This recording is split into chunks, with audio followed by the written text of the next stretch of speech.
Welcome back to Chow Time Pods. Your host, I got a video today from Dating Right.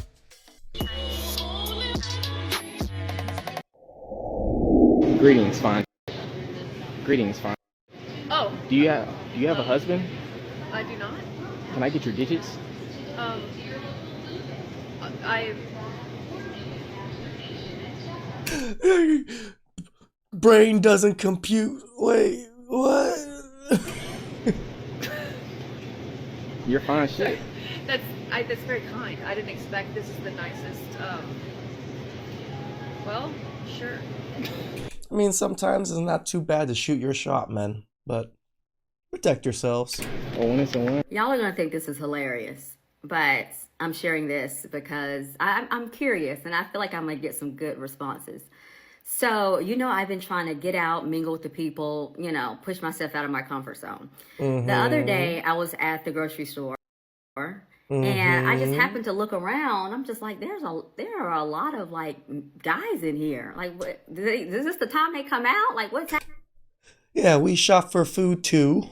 So there's this one guy who was, picking some fruit. I'm maybe I'm doing the same thing. And we make eye contact. And for like 10 seconds. So what I usually do in this situation is I smile to say it's safe. I'm friendly. But then after 10 seconds, the guy walks away. And my friends were like, girl, you got to do more than that. And I'm just like, are you kidding? What am I supposed to? I mean, you're just staring at us. What do you think we're doing? Like, I guess staring at us and smiling isn't a bad sign, but it's also just a normal cordial sign too. To do? Well, ma'am, we hate your friends sent you out there so ill prepared. Women have to approach Bill Dow. And she did do good by, smiling at him and giving him a lot of eye contact. But ma'am, you were supposed to open that man. It's very easy to open dialogue men in the grocery store. All she had to say was, hey, fine shit. Do you have a girlfriend or a wife? Can I get your digits? That's all she had to say. Y'all, I done learned my lesson by playing with these men, teasing these men. I done learned my lesson. So let me give y'all a little story time. I know it's been a while.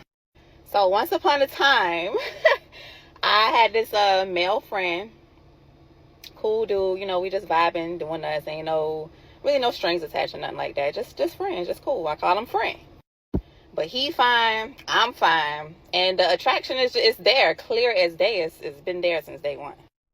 But he would ask me if, he'd text me what I'm doing at them hours sometimes. And I already know because I can feel the chemistry. Like, I already know when he feeling. Yup. How he feeling, because I be feeling it too. But I be playing hard to get like, oh, I'm about to go to sleep now. Or, yes, I'm in for the night. So if you wanted to, just do it. I know what he wanting, but I'm turning it down. So my ass, I goes and I'm like, yeah, I'm about to tease him. I'm about to play with him. So I go and send him this little picture because I asked him what he doing. He told me what he doing. He asked me what I'm doing. And I told him what I'm doing. And I sent a picture to go with it. Here's the. So it ain't nothing too major. But, it's a little, I got his attention because he FaceTimed me right after that. And guess what I did? I did not answer. Of course. I continued to do what I was doing and like I didn't. Toxicity breeds more toxicity. See him calling me. I'm like, yeah, let your mind wander. Let your mind wander. So I already knew he was feeling some type of way because he texted me, good night, sweetheart, at like 7 something. Here I go again, wanting to play. I see the message. I don't say nothing. I wait until like almost 11 o'clock at night and I text him, good night. We ended up still texting a little bit after that. But anyway, fast forward. I'm talking about y'all. When you play hard to get, you become hard to want. Hormones raging. Ovulation on point. And I am like, okay, it's time. Oh, so when you want it, when you're ready for it, got it, then you want to do it. But when you want it, but you're not super wanting it, you just deny it. Like, I don't get it. Like, so you have to be ovulating so you can get pregnant? Is that why you want to have sex with him in the first place? I was ready. I'm talking about hot and ready like a Little Caesar's pizza. I was about to do that man so nasty. So I told him I want to see him. He said, okay. And I'm like, am I still gonna see you? Because a couple of hours passed. I'm like, are you sure I'm gonna see you? Because I'm trying to make sure all this shit go down the way I see it in my head. Because baby, he had a nerve to hit me with the I hope so, baby. The fuck you mean you hope so? Either I'm gonna see you or I'm not. And I don't play with my motherfucking emotions while I'm ovulating. Oh, he can't play with your emotions. Got it. And I'm ready to do what I need to do. Don't play, don't, you know, I don't be on that, but when I'm on that, I need that. So I told his ass, I don't like your answer. I need you to say yes, and I need you to mean it. I beg your pardon. I beg your pardon. So I told his ass, I don't like your answer. Push off. I need you to say yes, and I need you Drizzle, to drizzle. mean it. See, that's one of my pet peeves. I can't stand when a woman tell me something like that. I don't like your answer. I need you to say yes, and I need you to mean it. No, I don't like someone giving me How can you tell someone, I want you to mean it? directives. And I bet it pissed this man off, because this would be a turn off for any real man. Because it's like, lady, who do you think you're talking to? Y'all, I do my whole little bath ritual, and I'm talking about oils in the tub. I'm rubbing my body down. I done shaved. I done put on a nice little sexy dress and nothing underneath. He gave me a time to come to him.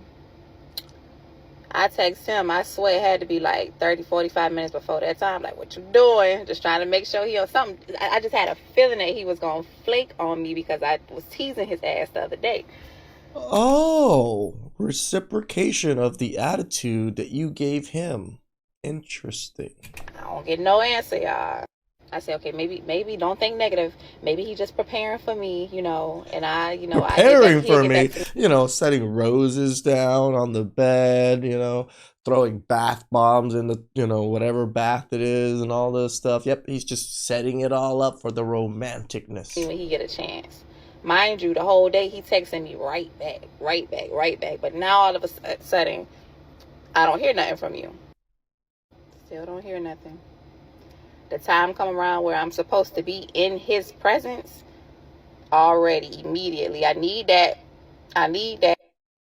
Long story short, y'all, he got my ass so good. He never answered the phone. He never texted me back.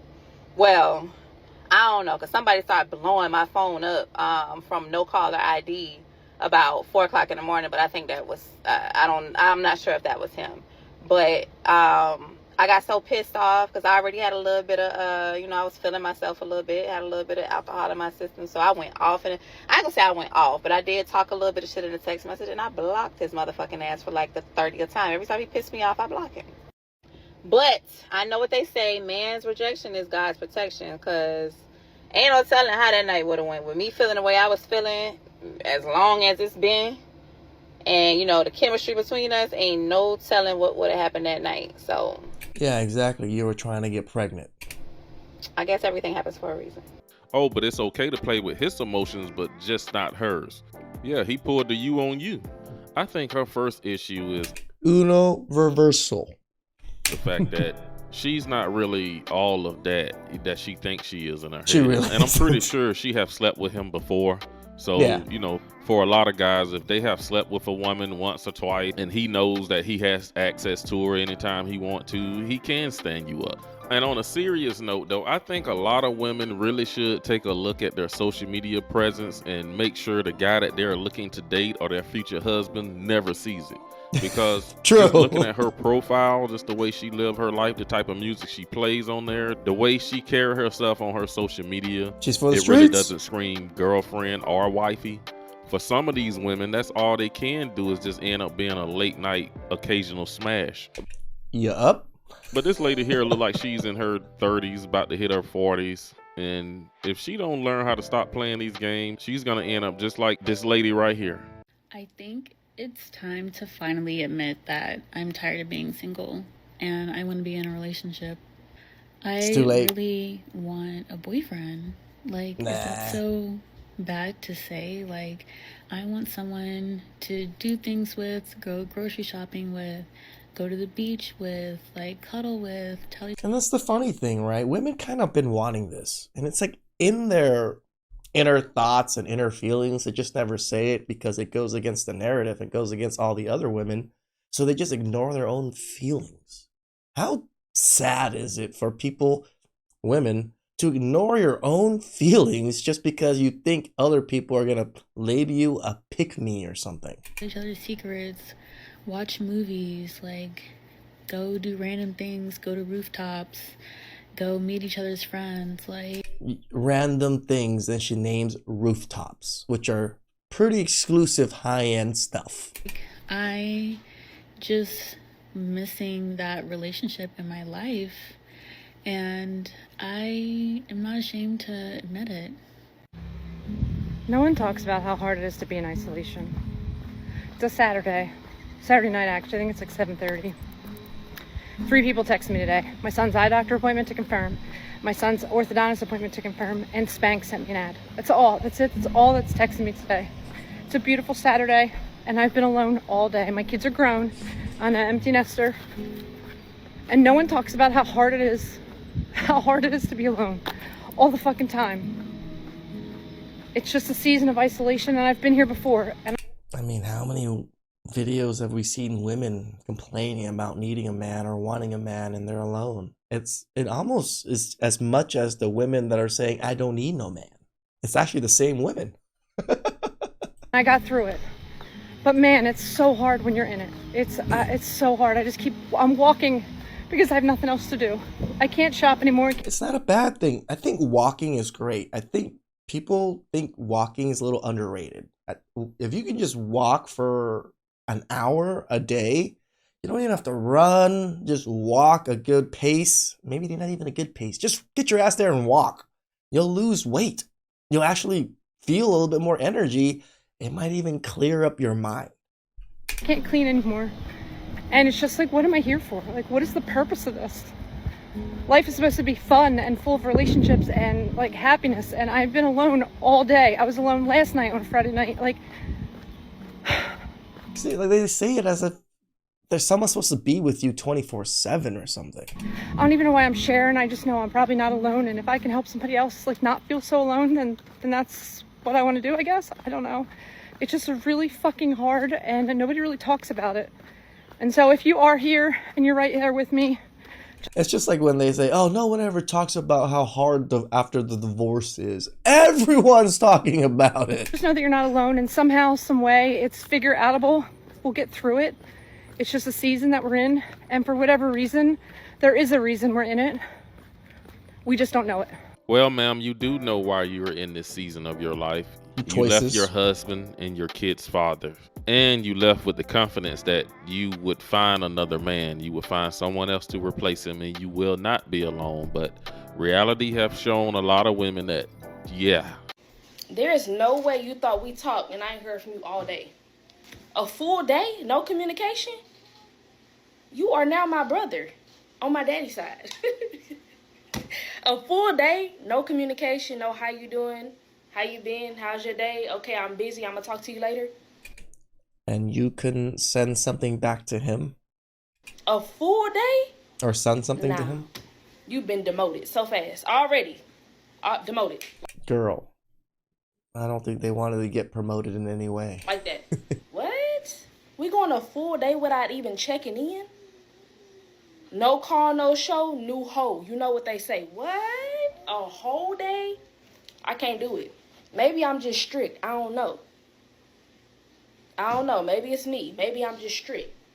A full day? Nah, I can't do it. I think you hate me.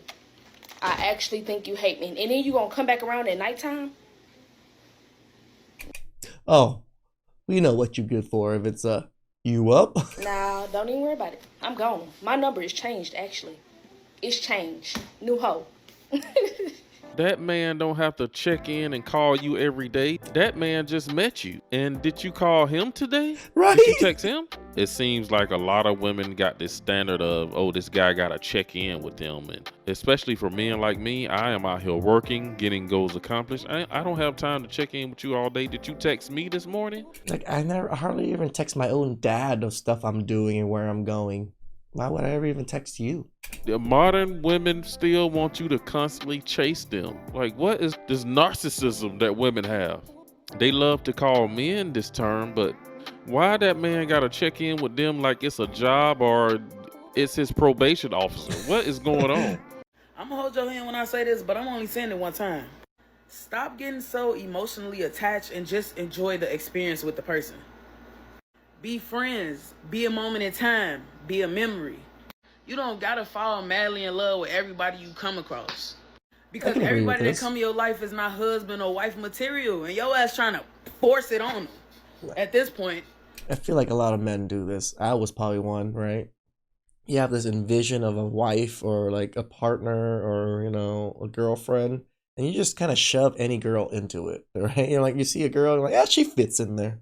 Like, and then another girl's like, ah, she still somewhat fits in there. Why is it that we as black women feel comfortable checking black men, but the moment a black man checks us, we call it misogyny, control, or toxic? Don't scroll. Let's talk about it. Why does it seem like accountability only applies when we're the one giving it? We criticize black men, drag them online every day, talk about how they lead, talk about what they do, what they don't do. But the moment a black man says, sis, you out of line, or start calling you out on your bad attitude, all of a sudden he's bashing women. We can dish it, but we can't take it. No, you Calling cannot. men weak for not being a leader, but then when he does lead, you say he's being controlling. Which one is it? If we want growth and healing from our men, we have to be able to look in the mirror and check ourselves first. Because checking somebody, that's not hate, that's love. And if we can't be corrected without getting offended, maybe the problem isn't the message. Maybe it's our pride. I low-key understand why niggas just get their money together and just start chasing hoes. Because having a girlfriend is shit in this day and era. It's especially hard for a dude working in a fucking 9 to 5, because if you ain't selling drugs or doing no scamming or got no illegal way to be making thousands of dollars a day, bitches is Thousands a day? Who's making thousands a day? Damn. gonna treat you like peons. Even the women that actually manage to get a dude that go to work and bring his ass home, even them bitches ain't satisfied. True. Like, come on now. I'm looking up bitches complaining about they nigga playing a game. You mad about this nigga playing the game, bitch? In a world where niggas don't never want to be at home, you got a nigga who is in the house. You know where he at. And you all he's doing is just like yelling obscenities at the screen with his voice. mad because he's on the fucking game. Like, bitch, your life that boring? Yep, You don't got no it hobbies, is. nothing you could do to occupy your time for a little while that nigga on the goddamn game. So you gonna make him feel bad about being on Shout outs to this lady. the game because you don't have shit else to do. You know what you could do instead of making that nigga miserable and making him not want to be in the house with you? Take some interest in what he doing. Or just create your own interest. Like she said, have your own hobbies, please. Why don't you try to play the game with him if you feel that type of way?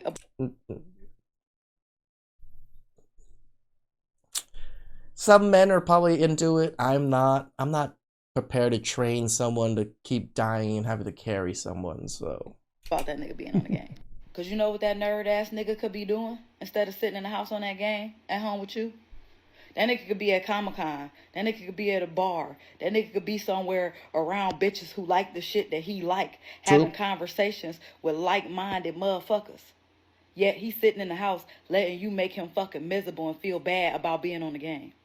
It's just crazy to me. Because basically y'all saying y'all want a nigga to take y'all out on trips, pay all the bills while you don't gotta goddamn work. Also not play the game and sit up and look at your boring ass all motherfucking day. Like, what the fuck else y'all want from the nigga?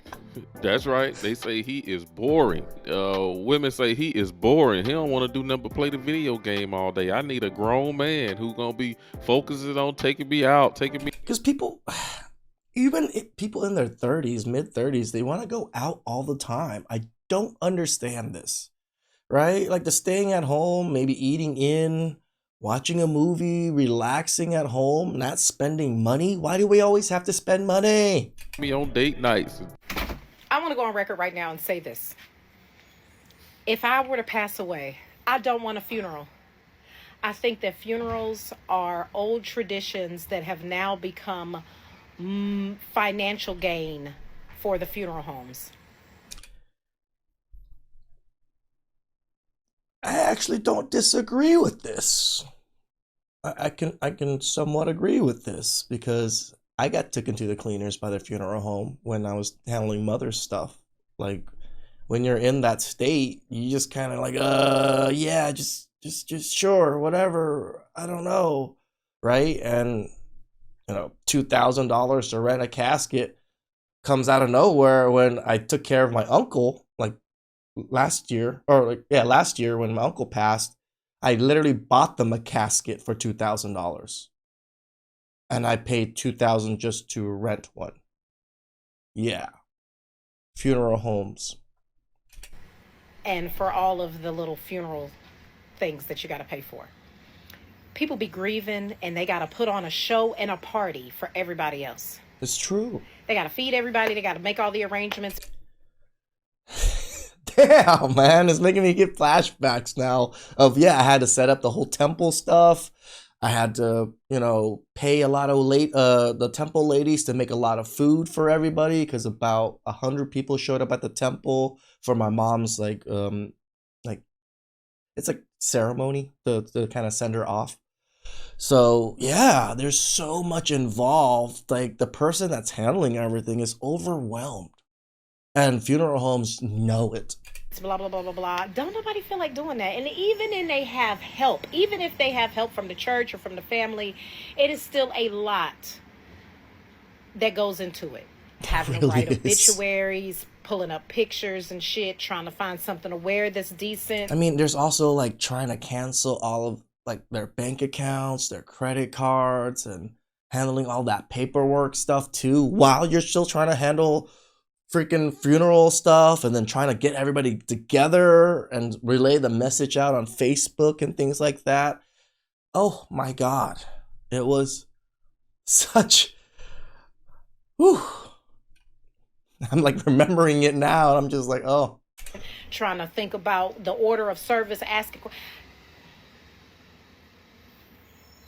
And it's not necessarily for the people that need it the most. It's for the display for everybody to grieve. And then I'm gonna tell you right now, on July whatever date this is, y'all can look at the video, Nicolina wants to be cremated and I'm gonna have a cookout. I want to have line dancing. I want music. I want drums. I want people singing and dancing. I want brisket meat and ribs. I want salad and fruit. Okay? Do you hear that mac and cheese in there too? You know what I'm saying? I want to have a Soul Train line. If you want to print some pictures of me, print the most silliest pictures of me with titles of the shit that I would say. Listen, all of this tradition. If we can get out of wedding traditions and all the traditions, can we please change the funeral tradition? I can actually somewhat agree. 100%. During the time of mother's passing, I was not doing well. I barely had like a few $1,000s in the bank.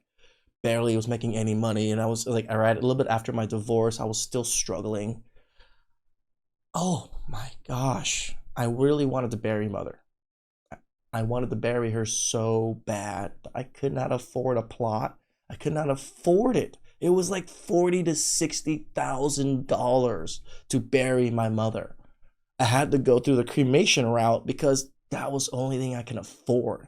The cremation route ended up costing me about like $10,000 in total, which I was able to somewhat afford, but I really wanted to bury my mother. I wanted to be able, but I ended up cremating her, and then I leave her at the temple. She's at the temple where she serves the most at. Please, can we do something different? So I'm telling you right now, I want to cook out. I want people to, I don't want no sad songs. I want good times. If you want to come to my cookout in coochie shorts, coochie cutters, I don't care. If you want to come in a sweats, matter of fact, go ahead and set up a swimsuit, swimming pool. Go ahead and set up a swimming pool so that people can come and swim if they want to. Have a volleyball net. Mama, I understand her saying all this, but it's as much as you think it's going to be fun and people might want to enjoy this, it's hard. It's hard for people to enjoy something like that when they're going through these emotions. I think the way that funerals were set up is kind of like to help contain those emotions a little bit more better than I think what you're suggesting. I'm not saying it's a bad suggestion. I would probably want very similar. Hey, everybody be happy, but it's hard to be happy when you lost someone. I used to say this stuff to my mom when I was younger. When I was younger, I used to say, Mom, just put me in a pine cone box. And she used to be like, yeah, okay. No, I'm serious. If something were to happen to me, I want to be cremated. Y'all can scatter my ass, roll them up and smoke them. I don't give a shit. And we can have a good time. All right. I just wanted to let you all know that. And I am proposing that we change the tradition of funerals. Wearing black, don't you come, you better come wear a bright color. I'm an artist, come in all the colors. See, in our country, it's white. We wear white. Unless you just want to wear black, because that's all you got in your closet. Don't go buy nothing new. I have so much to say, but anyway, that's what I just wanted to drop off. Yeah, I know this topic ain't got nothing to do with dating or relationships, but I do think there need to be a cultural shift when it comes to funeral and when it comes to letting funeral homes just rip off grieving families. I know. Like when I took care of my uncle, we probably spent about $15,000, but because my uncle already bought the plot. He bought the plot 20 years ago, 30 years ago, I think, and he bought 2 plots, one for him and his wife, so him and my aunt. $4,000 at the time. Those plots right now, if you wanted to resell them, are $30,000. Thank God Uncle thought ahead and had these plots ready for himself and my aunt. Because spending about $15,000 on all the rest of the arrangements and not even dealing with plots and stuff, my God, guys, it's crazy amount of money.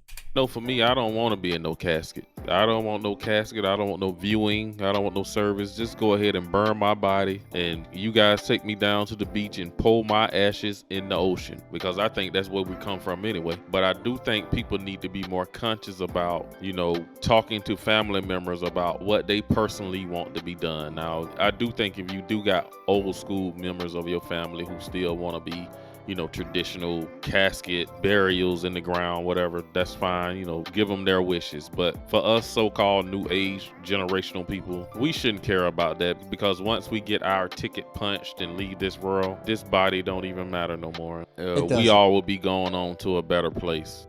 But anyway, and the rest that's left is the memories that we've instilled in the people around us. That's what's left of us. I'm gonna stop the video right there. You guys be sure to drop a comment down below and let me know what you think about Dating Right. Really got me with that last clip about the funerals and stuff, because oh my God, I've dealt with it. I've dealt with it personally with my mom, and then I've even dealt it personally with my uncle, because I helped my aunt take care of all of those arrangements and things like that. And that's when I really figured out I got took to the cleaners. I literally did, because I spent maybe $1,700 on a beautiful casket. Beautiful for my uncle. I paid $2,000 to rent a shitty casket. Please like, subscribe, comment down below. I really appreciate that, and catch you guys next time.